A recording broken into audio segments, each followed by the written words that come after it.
అప్పుడు కనిపించినటువంటి విషయం నేను ఇప్పుడు ఇదంతా ఎందుకు చెప్పానంటే, ఆ పర్సన్ నాతో ఇంటర్వ్యూ నాకు మొత్తం ఆయుధాలతో వచ్చారు.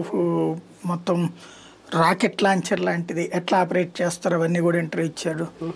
తర్వాత పులిచింతలు అప్పుడు యాక్చువల్గా పులిచింతల్ని 3 సార్లు ఆ ఇనాగరేషన్ సెరమనీ తర్వాత రాళ్ళు అవన్నీ పగలగొట్టేసి ఏమంటారు ఈ ప్రొక్లైనర్లు ఇవన్నీ తగలబెట్టారు. అప్పటికి 3 టైమ్స్ జరిగింది. ఆ తర్వాత నేను వెళ్ళున్నాను అనమాట.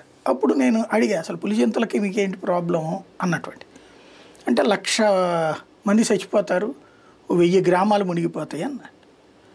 అట్లా చెప్తున్నారు మీరు అన్న అంటే మా నిపుణుల బృందం చెప్పింది అన్నారు. సాధారణంగా మావోయిస్టుల దగ్గరికి వెళ్ళినటువంటి రిపోర్టర్ల ఆలోచన కూడా ఎట్టుంది, మావోయిస్టుల్ని వీరులుగా హీరోలుగా చూసుకుంటారు. అవునా అన్న అది అని మాట్లాడతారు.